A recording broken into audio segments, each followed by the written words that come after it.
Home prices don't correct very often. They don't drop very often. In fact, 4 out of the 6 last recessions, home prices increased rather than decreased. And It's one of those crazy. two, there was an exception.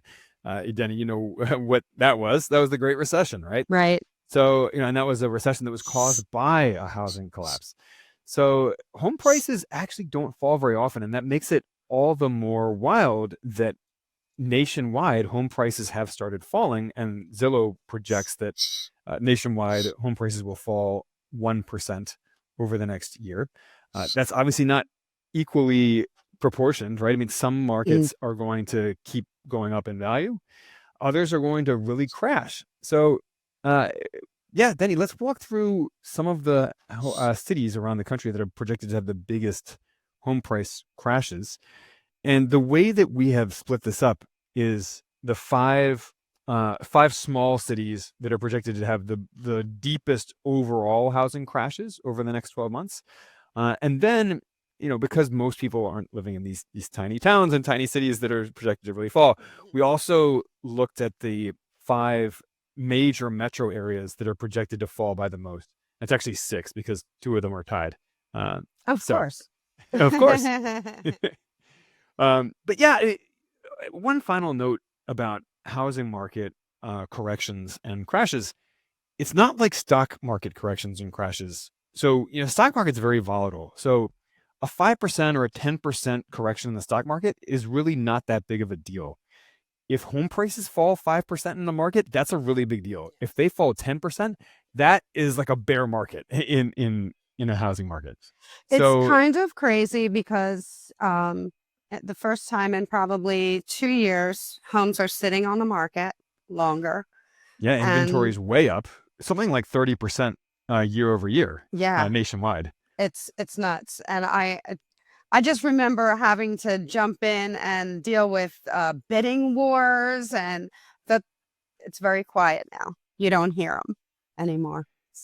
Yeah, and homes are sitting on the market a lot longer too. Listings are sitting on the MLS for much longer. So nationwide, it's still not that long. I'm looking at the data from Zillow right now. It's 17 median days on the market to pending. Um, but that is still higher than it was 6 months ago and So higher than yeah. it was a year ago. So that is trending upward. And in some of these markets, it's over 50 days on the market, median days to pending. So, all right. Well, on that note, let's dive in. We're gonna look at the 5 overall cities that have the highest forecast for falling home values. But because these are all small cities, we're then going to skip to some of the major metro areas. So the 5 overall cities projected to have the highest drop in home values. This is according to Zillow data, by the way, Zillow projections over the next 12 months. Greenville, Mississippi is projected to fall by 16.7%. That is a massive drop, Yeah, that is. huge drop in home values. Clarksdale, Mississippi, number 2, projected to fall 14.8%. Pecos, or is it Pecos, Texas, uh, projected to fall 13.7%. Cleveland, Mississippi, not Cleveland, Ohio, worth worth mentioning there. The big distinction. Uh, Projected to fall 13.6%, and then Bennettsville, South Carolina, projected to fall 11.9%. Now, what you probably noticed about all 5 of those cities, those are all Sunbelt cities in the Mm. South. It's Um, interesting that 3 of them are in Mississippi. yes, they are, and that is these are a lot of these, not all these, but a lot of these are also Gulf Coast cities, maybe not right on the water, but still close enough to the Gulf to be getting those huge hikes in insurance premiums that Oh, we've right, really right, seen right. along the Gulf Coast, Mm. and in other parts of the country for other reasons. For example, in on the West Coast, California, Oregon, and Washington, you're seeing huge insurance premium hikes as well, not because of hurricane risk, but because of wildfire risk. But cities within a couple hours drive of the Gulf Coast, you've really seen this huge surge in insurance premiums, and that is putting downward pressure on home prices there, Mm. because it all just adds. that all adds together as affordability for housing there, because most people are, of course, calculating their uh, what they can afford in Right. buying a home based on the monthly payment, and that includes the insurance premiums. It's So amazing. I was just in Florida just to see the amount of vacant homes and homes just listed. The increase has been like ridiculous. driven by the increase of inventory. Yes. Yeah. Well, and that's one of the things as well that has it's been both a blessing and a curse in a lot of these Sunbelt markets, where they tend to have less regulation as far as new zoning and new development for building new housing, which is great for affordability and Mm. keeping in a lot of places in Florida and Texas, for example. We've seen a huge explosion in new housing development. And Denny, you and I have seen this play out in some of the multifamily investments that we make in the co-investing club. And it's great for affordability. And that has also helped attract more people moving there from high cost places like New England or from California. But that also keeps home values, that's the flip side of affordability, right? Is it keeps home values more modest.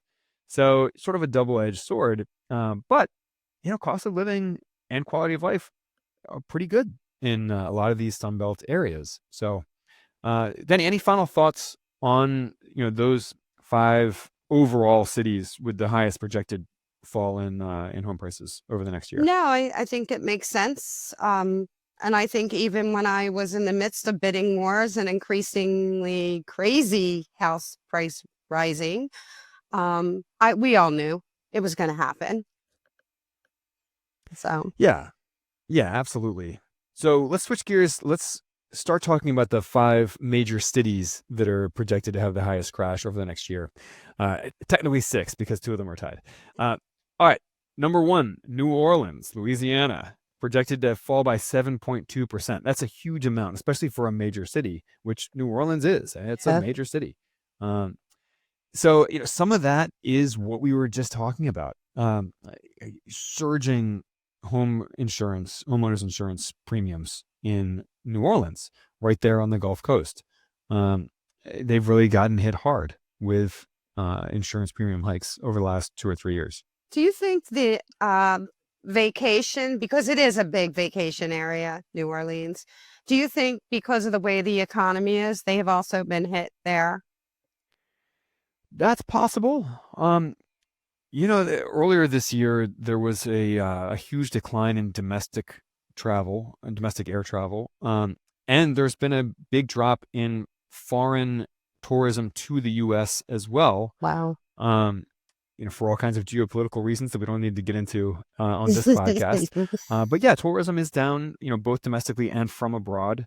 New Orleans also, it has some similarities to Baltimore and Philadelphia, where you and I are both based, where there is some vacant housing in New Orleans, unlike a lot of other major cities like San Francisco, where there's basically no vacant housing. There is, and there's some urban decay in New Orleans that you don't have in places like San Jose, California, right? Right. Or Phoenix or Dallas so New Orleans is a little bit of a unique market, and it's got a lot of headwinds against it at the moment. So next on the list is San Francisco, actually projected to fall by 6.1%. Very different dynamics driving that fall in home prices, or that projected fall in home prices. For really the last 2 decades, San Francisco home prices just shot up too far too fast. You're right. And the median home price there is around 1.3 million. In fact, I mean, we can check that right now while we're talking about it. Let's go to Zillow and just check it out. There it is. Yeah, it's almost exactly 1.3 million. It's 1,292,000. Wow. Basically. Which is just nuts. People complain about the high rents in San Francisco. home prices are proportionately way higher than rents in San Francisco. That's just in California as a whole, to be honest. But Yeah, yeah, high property taxes, high income taxes, high homeowners insurance premiums. Um, God, I mean, in San Francisco, you've got earthquake risk. You've got, I mean, I guess less fire risk in San Francisco because it's at the tip of that peninsula, but still, and you've got all kinds of stuff going on there. So, yeah, San Francisco overshot its local fundamentals, the local oof. economic fundamentals of what incomes can support. So, any other thoughts you want to share about San Francisco? Yeah, no, I just think again that's quite interesting. It's Yeah, and these five major cities, they're not quite as uniform as what is causing the decline in some of these cities. So the next one on the list is Austin, Texas. So that one we talked about, it's that same dynamic we talked about a minute ago with some of the smaller cities where Austin has just seen too much new housing development over the last few years. And that so supply has outpaced demand, even though it's there. It does have population growth. People want to live there. It's a cool city. High incomes, high average incomes in Austin, but they've just overbuilt new housing because they do have pretty housing friendly policies there. They want to encourage development. They want to keep it affordable, um, but it's just correcting downward because there's been too much new supply. Um, Next on the list, number 4 is San Jose, California. Same dynamic as San Francisco. We probably don't need to rehash that too much, but it just overshot the local fundamentals of what incomes can support. Also, crazy high median home prices in San Jose. And just for gits and shiggles, let's pull that up.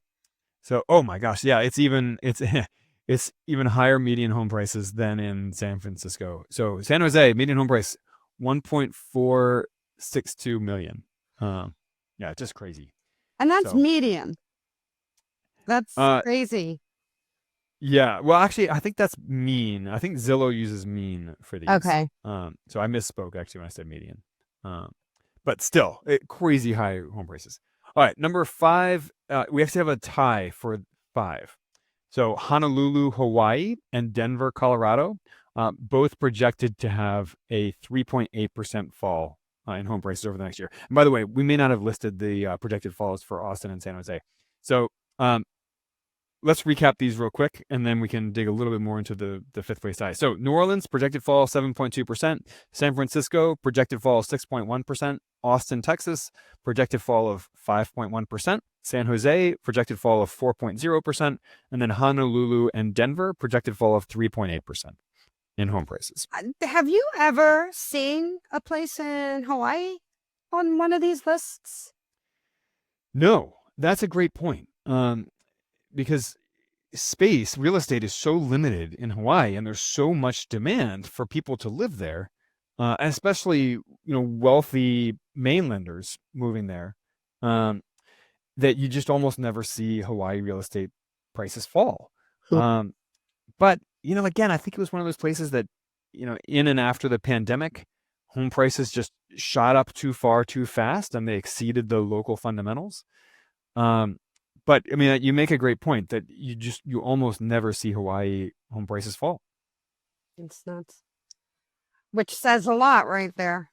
Yeah, Denver, same kind of dynamic.